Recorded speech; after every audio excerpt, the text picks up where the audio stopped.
In a world of over 8 billion people, where no life is without challenges, some individuals have not only faced adversity but have risen above it with strength and grace. Welcome to Rise and Reflect, a YouTube series dedicated to showcasing the stories of resilient individuals who have turned their struggles into triumphs.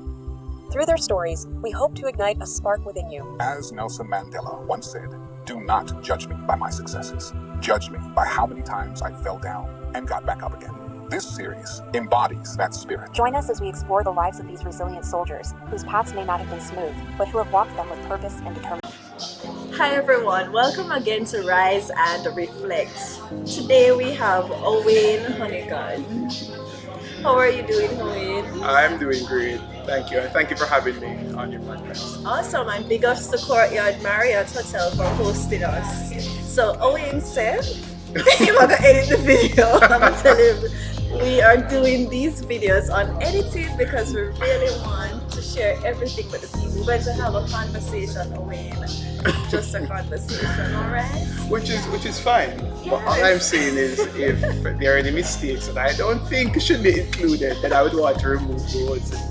I don't think Owayne is going to make any mistakes. If you know his background, you know that Owayne is excellence and nothing less. So Owayne, tell us about yourself, the roles that you've held, throughout university, probably high school, yeah, and what you do now. Okay, so I'm a perfectionist. I'm joking, I'm not. so I'm not a perfectionist, but I do strive to always do the very best I can in whatever capacity I'm serving in whatever space I am in. I do have very high standards for myself, and I'm always striving to be the best at everything I do. It doesn't always work that way, but that is something that I definitely put a lot of focus on. So throughout my life, as a youth growing up in St. Elizabeth, I attended Monroe College in Arkesitam Kwisakultavit, a city set on a hill cannot be hid. Monroe helped to shape me in so many ways and has contributed a lot to the man I am today. And while at Monroe, I was highly involved in all the happenings. I was a prefect. I think one of the things that really made my Monroe experience even so much more wonderful was when I participated in the Burger King National Secondary School Debating Competition, and my team and I we emerged victors in 2016. So that kind of helped to cement. He speaks so well. He's very articulate. So that really did cement. And you are a great debater. Thank you. That definitely did cement just how wonderful of an experience being at Monroe was, and just the fact that the level of support and investment that was being made in not just me, but all the students that were there, it has definitely helped to make us. Our former principal and vice principal, she used to always say, or remind us of this mantra, that we are young men of honor, pursuing excellence and leading by positive examples, and that is something that has stuck with me to this day, and that is something I live by. I embody every single day. A young man of honor, pursuing excellence always, and I'm always attempting to lead by positive examples. How do you remain so polished? Doesn't life happen to you? Of course. Like anybody else, so many things are always happening, and what we have to learn to do, and perhaps for some people it may take them their entire lifetime for them to figure out, different ways and means of managing the challenges that life may bring, the obstacles that life will bring. But for me, I think one of the things I wouldn't say master. I have not mastered it as yet, but I'm definitely getting there, is how to manage the things that affect me, especially in a negative way. I think over time I've understood. I've gotten a chance to really understand myself and understand the things that will trigger me. This is an emotionally intelligent young man. That's the best way to describe it. The things that I know will negatively impact my outlook on life are the things I really try to manage. I think for me, I try to focus a lot on the positives. That is not to neglect the negatives that are happening, but I've learned to not allow myself to be consumed by the negatives and to ensure that at the forefront of my mind, the positives are always there, because those are the things that keeps me going, that keeps me motivated. What else keeps you motivated? Well, this is a question a lot of people they normally tend to ask, and the response, because I'm speaking from the heart. What really and truly keeps me motivated is my family. Before anything else, my family is most important, and the investments that they've made in me. When I think about all the sacrifices my parents have made, my siblings have made, the belief that they have in me, the encouragement that they've been giving me from as far back as I can remember, the love. I grew up in a household that was filled with so much love, so much joy, and it was just so beautiful to be, to have had that type of experience growing up. And I feel like I owe my family everything. But what about the people who can't relate to what you're saying? Like, they didn't grow up in that kind of household. What do you think they can do to find motivation elsewhere? Well, it's and that's such a good point that you've raised. Since I've moved to Kingston, one of the experiences I found to be very, very surprising was just how many people I've interacted with who have told me that my experience is not similar to them. They didn't have a similar experience growing up, and it has always left me with, the question that you've asked. I always ask myself, so what do I say to this person now that they've shared with me that they can't relate to what I have experienced? And I think for different people, different things will motivate them. For some people, they will think about all the hardships, all the challenges they may have had, and the fact that they would have experienced that. They may tell themselves that, okay, I don't want to ever experience that again. They want to feel something different. They want to feel and experience something different. For persons who have children and may have had that type of experience, they may tell themselves, okay, I don't want my kids to experience what I experienced. I think, bottom line, it does require some amount of self-awareness, and it requires introspection as well, understanding yourself and understanding the things that, understanding that the experiences that you've had, yes, they may influence your outlook on life, but they don't have to define you. They don't have to define you. You have the power to redefine your experience, your existence, right? All right, and so that is I something. have questions here for Owayne. So I have been deviating, but I'm going to go back on track now with the questions. Yeah. So can you share a bit about your journey into corporate planning? Okay. What motivated you to choose this career path? Well, in answering that question, the truth is, I did not choose corporate planning. Corporate planning chose me. No, corporate planning really chose me. When I started working at the Ministry of Justice, where I'm currently serving as a corporate planner, at the beginning of that journey, I had no idea I would be where I am today. I actually started working at the ministry as a research and monitoring officer. And that role does entail some amount of strategic planning. The role of corporate planning is primarily centered around strategic planning for the ministry. And the role of my substantive role, which was research and monitoring officer, was somewhat related to monitoring the strategic targets of the division within which I was working. So it was through that work, and of course, as I mentioned earlier, I do set very high standards for myself, and I believe strongly that my work is a reflection of me. So I try to always do my best at all times, and I mean, because of that and because of my work ethic and the way I approached what I was doing, I was asked to work in the area of corporate planning after 1 year of being at the ministry. 1 year. how do you balance priorities, work, social life, goals, and time constraints?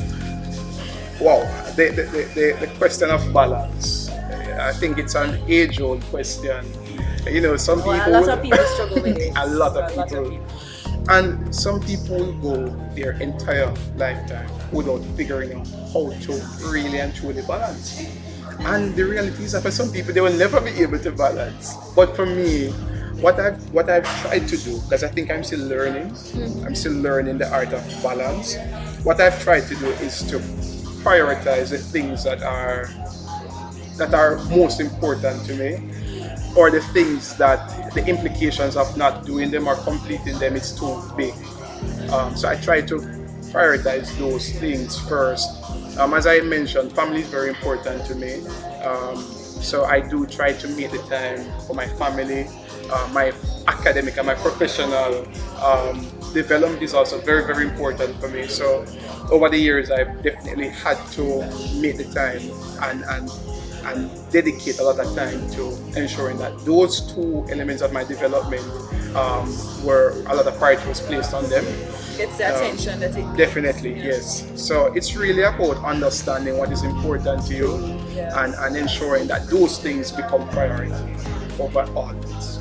all right, and you match what needs to match. Yes. So what have been some key milestones or moments that shaped who you are today? I mean, there have been so many. One of the things that my parents used to remind me of when I was very young, around 6 or 7 months old, my mother had to migrate to the UK, and she had migrated for work. So I was left with my father and my older siblings, my older sisters and brother. And my father, they used to always laugh about just how independent I was, even as a baby. You know, I at 5, 6 months old, I could drink out of a cup with a straw. I could hold the cup with the straw and drink out of it. They would mix the formula and they would put it down on the bedside table. And so they're telling me that whenever I felt like I wanted to, I could just reach over and drink it. And when I was finished, I'd put it back down. So I've always had this spirit of independence, and because of that, I've always been able to motivate myself intrinsically. So from as young as I can remember, in basic school, in primary school, I've always excelled. I've always wanted to be the best at everything I do. And I think the person that I am today in terms of my outlook on life, the crafting of some of the values I have today really started in primary school, where not only did I want to do well, but I really valued my friendships as well, and I wanted my friends to do just as well as me. So, I spent a lot of time helping them. So I knew I was able to acknowledge the fact that I was a brilliant child, but I also wanted my friends to be brilliant. So I would help them with everything, spelling, maths. Very selfless. Yeah, man. Very selfless. Always been. I've had the opportunity to kind of see Owayne in action, when I first started in my role as RA at Rex. Owayne was hall chair, and he was literally like one of the best hall chairs that Rex has ever had. And I'm not the only one to say this, but students who would have passed through the hall, former resident advisors, the SSDM, right? So, how were you able to do all of that? Like, what I really respect about Owayne is the fact that he's not pretending. Like, what you see, he has been able to, how some people, they have a professional life separate from their personal life. Like, he has been able to blend the two in such a way where if he is the way he's represented here now, this is him in his natural element. And I think not a lot of people get to master that. That's so true. It really boils down to self-awareness, knowing who you are and being confident in who you are. There were times when I wasn't as confident as I am today. And I had to go through so much. I had to really find myself. And it's not like I mean, everybody's experiences are unique to them. But for me, the things that I went through are the things that have shaped the person that I am today. And one of the things that I believe is truly a passion of mine. I think one of the reasons I'm on this earth is to be able to help others, And I think it doesn't really matter where I'm in life or what I'm doing. A part of me feels naturally drawn to being able to help others in whatever ways it's necessary, it might be necessary. So in everything that I do, that is always something that I'm thinking about. How can I help the person that is beside me? If it's a service-oriented role that I'm in, I'm always thinking about my actions and how those actions are going to affect those who I'm supposed to be serving. So now I'm a civil servant, so of course at the forefront of my mind is how am I serving the Jamaican people, the people of my country, I'm thinking about how every single action that I'm taking, it may seem small or insignificant, but really and truly it is in some way. It's very impactful. It's very impactful, And in all my roles throughout my time at university, you mentioned when I was hard chair how selfless I was. I mean, it just felt so natural, That was what I was supposed to do. I just felt like the expectation of me was to be in service of others, the people the students on hall, and that is just what I did. And as you know, I was named Rexon of the Year, not just once, but twice, because of that, because of just how much I felt I needed to invest in that role. And I remember being on the panel when we were selecting him for the second time, and one of the questions that we asked was, he got it last year, why are we giving it to him again? And when we just look at all that Owayne has done, all that he has contributed, there was none second to him, right? So what advice would you give to someone struggling to find themselves or to find their purpose or direction in life? Wow, what advice would I give to them? Well, it's why that question is difficult, Danica. It's difficult because everybody's experience is so unique to them, and there is no one shoes fit all advice or solution. But I think one place that they could start is to try and get an understanding of whatever it is that the struggle may be. Whatever it is that they're struggling with, I think getting an understanding of what that issue or what that challenge is a good place to start. And one way to do so is to perhaps ask persons to, share with them what they've observed, or to share with them what their experiences have been in terms of resolving different types of challenges. People are not asking enough questions to people who have experienced it. Please understand that life is something that everybody who you see around you, they've gone through it. Especially if they're older than you, chances are they've been turned down for a job. They have been late to a job interview. They have been embarrassed. They've been given a task to do a presentation and they completely screwed it up. Like, people have had some terrible experiences in life, but these are all things that help to shape you into becoming the best versions of yourself. So you're going to get thrown down sometimes, but if you ever need help, talk to somebody. You're trying to find yourself, but you have to learn to rely on others as well. You can't always find yourself by yourself. That's the code. You can't always find yourself by yourself. Sometimes you need help to find yourself. So don't be afraid to ask questions. It's very difficult. Admittedly, some people do not know how to ask questions. You have a lot of introverted people, and they really don't know. They may not have the courage.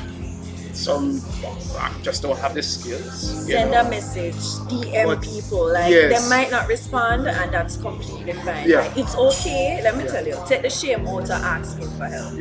Take the shame out of that, because nobody never born the celebrity they are today. Nobody never born the highly decorated person they are today. the scholar or awardee that they are today. That's so true. The big director or senior director that they are today. They had to start out somewhere, right? Yeah. And so somebody will respond to you, and somebody will be able to give you the kind of guidance that you need. I totally agree. I totally agree. Don't be afraid to rely on others. You know, that's true. your family. Not everybody has a supportive family, Especially in Jamaica. yes, especially. No, it's true. Like, oh gosh, people and their family. Like, some people don't talk to their family members. Yeah. And all of that. And I've been saying to people, just give them grace. Like, if you've had a bad experience growing up, chances are their childhood probably sucked too, and they didn't know any better. You know, just give them grace and let go. And just move on, try to mend those relationships, because at the end of the day, you do need a support system. You absolutely do. You do need a support system. Think about your future. When you have a child, they will too need a support system. And since we're on the topic of children, right? So when are you looking to start a family, and what factors do you take into consideration? All right, so kids. You know, my friends always laugh at me, you know, when I tell them that I want 6 kids. I want 6 children, and if I can have more than 6, then I will gladly take them. I'm not afraid of raising a family. I understood, based on my lived experiences, just how difficult it was for my parents to raise 6 children. I have 5 siblings. But though things were not always easy for them, I would not trade that experience for anything. I mean, everything. And I've spoken about my love for my family and the fact that they have inspired me and they continue to inspire me. I want to be able to provide that experience for my children. You know, I learned a lot from my family, from my siblings, and I want to be able to inculcate that into my children. And I tell you, I love children. So if it's 6 or 7 or 10, I won't have an issue. And I know the question of affordability is something a lot of people will probably ask. We don't have to ask that. No. We don't have to ask. No, affordability is always a question you must ask. But I think I'm working very hard to put myself in a position where I'll be able to afford children. I mean, in this day and age, it's no secret that kids are expensive. But I just feel like on one end, with proper planning. On one end, you have the affordability issue. But if you plan properly, then you'll be able to do what needs to be done. And I think I will be fine with 10 kids. 6 or 10, I'll be fine. Well, I'll tell you, I've never heard a young person say that. That's surprising. You always hear like 1 or 2 or none. Yeah. So I wish you the best of luck with that. Thank you. Owayne, I'm happy that you are populated, because I hear that the population is declining. Right, so you see, Owayne, he's really doing justice, and he's representing for Jamaica, right? So thank you in all ways possible. Owayne is always doing well and doing good and being selfless. Of course, right? So I have to do my job of helping the population. So we are winding down to the end of this discussion. But before we go, I want to ask you this: what skills or qualities do you think are most important for young professionals to develop in today's world? Let me tell you this. I have come to realize the importance of soft skills. Yes, you go to school and the technical skills, the hard skills, you know, that's the whole point of even getting a degree or getting a skill from, let's say, you're going to learn the technicalities of whatever career it is that you want to pursue, right? But what is oftentimes neglected by people is the importance of mastering your soft skills. Something as, well, I don't want to say it's simple, but something that really and truly should come natural to us: communication, being able to communicate, being able to work together with a team, you know, the interpersonal skills, managing relationships, being able to relate to others, emotional intelligence, knowing how to exercise empathy, understanding, grace. These are the things that really and truly will define you as a professional. You know, you have to work with people. And what are things that they can do to develop these Well, skills? for me, Communication are easy things. all right, so one of the things that you can do, and I have several suggestions, you know, perhaps, so for me, what worked for me was my involvement. You know, when I was in university, I was very, very involved. I had to lead teams, I had to work with different people, I had to be conceptualizing things, I had to be sharing different ideas and listening to others and their ideas. And those, some of the skills I mentioned, the communication, working with a team, emotional intelligence, having gone through those experiences, it really did help me. And I'm sure that for persons who may be in a similar position to, you know, where I was then, could benefit from that as well. So you say the clubs, the societies, the opportunities to serve on different committees.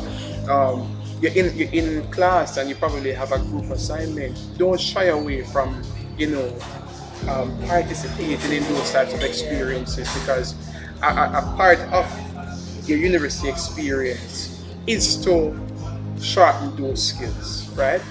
On the other end, you also have, I mean, we're living in this highly, this era of technology, and we have to learn to capitalize on technology, right? You have all of these sites that are offering short courses in a lot of the areas that, and they're free. And they're free, like right? Upskill, Coursera. Yeah, Coursera, edX. Yes. All of them offer courses. You can audit the courses, and for edX you have to pay for the certificate, but you can audit it. And they are taught by university professors, experts in the field, practitioners, and you learn a lot. I've taken quite a few of those I have courses. as well. You know, courses in, I mean, I did a course in psychological first aid. You know, I mean, I've done a course in that. I've done courses in communication, developing communication skills. I've done courses in project management, risk management. I'm doing a course now in conflict resolution, and I'm learning so much. I mean, their courses and even like emotional intelligence. I've done a course in that. Oh, you know, that must be so. I can just imagine like the things that you learn. It makes you look at life differently. Your interaction with people will change. Like I'm telling you. Like. Absolutely. I mean, you have to leverage the opportunities that are available. Take where advantage. Technology is concerned. Even artificial intelligence now, you know, it has become the new craze, and I have learned to really leverage AI in so many ways. But the point I'm making is this: you can use applications like ChatGPT to help you. It's as easy as you just typing in whatever questions you have, and it will curate a response just for you, right? So if you have a question regarding a soft skill that you want to perhaps do some work on, you can easily turn to AI, artificial. Well, it's so great because it's artificial intelligence, but it's right? your friend. But, it's literally your friend. Yeah. I've asked for recipes. I've asked it for tips about, you know. I've asked it to draft programs. That's on the professional side, but I've literally, I have a kit that I found recently in my yard, and I didn't know how to feed the kitten, like what to give this kitten because it's not eating. So I'm like, how do I take care of a 1 week old kitten? And it had so many suggestions, and kitten is doing well. So it can help you. Definitely, it can. So don't shy away from the different things that exist that can provide the type of support or the type of assistance you need. Yes. So as a bonus, for young people starting out in their careers, what are 3 pieces of advice that you would offer? The top 3. My top 3. Some people don't have the luxury of choosing, you know, where they start as far, you know, where their professional, their careers are concerned. Yes, that's true. But I think I would advise you to first do your research, understand exactly where it is that you want to go. You will apply for places, but not every place that you may apply for will be a good fit for you. So have an understanding of what exactly it is that you're getting yourself into. I would say do some introspection as well, because if you have an understanding of what you represent, then it will be much easier for you to align yourself with whatever organization you're seeking to enter. If the organization does not align with who you are, because sometimes it's more than just the money. Yes, you want money, but does the organization align with your values, with what you represent?